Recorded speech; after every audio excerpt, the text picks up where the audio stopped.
Македонија е на врвот на европската листа по бројот на починати лица поради изложеност на PM2,5 честичките со 303 од 100.000 жители во ризик. 16% од починатите во 2022 година починале прерано поради загадениот воздух.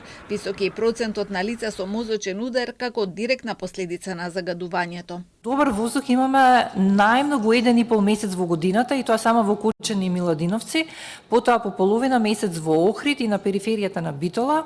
На сите други мерни месеци се движи помеѓу само 2 до 9 дена во годината. Ова е воздух каде што концентрациите на ПМ частичките се помали од тие одредени за заштита на човековото здравје.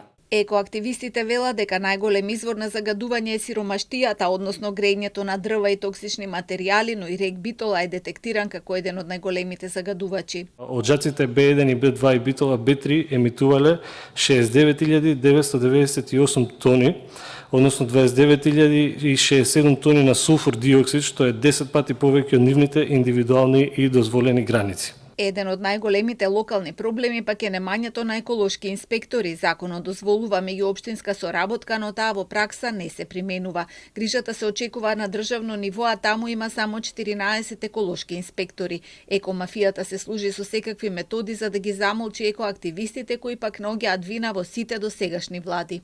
Криви сте сите политички фактори за загадувањето во Македонија, бидејќи вашата немарност и уби животната средина. Криви сте сите кои управувате со оваа земја за она што денес се случува со воздухот што го дишат граѓаните на Македонија. Криви сте за тоа што дозволивте нашите градови да се задушуваат, животната средина да се претвори во едно од најголемите еколошки прашања во Европа. Криви сте за вашата апатичност и неспособност да донесете одлуки кои ќе ги спасат нашите здравје и живот. Криви сте за неадекватната регулатива и имплементација на законите во Македонија. Има закони, ама само на хартија.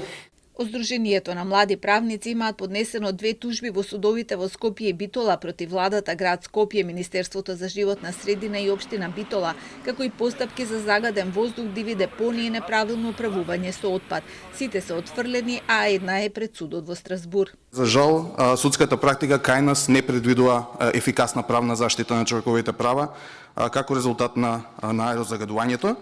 На надзорната расправа екоактивистите укажаа дека не може да се каже дека ситуацијата може да се промени веднаш, решенијата може да траат подолг период, но подитно треба да се почне од негде затоа што здравјето на граѓаните треба да биде на прво место.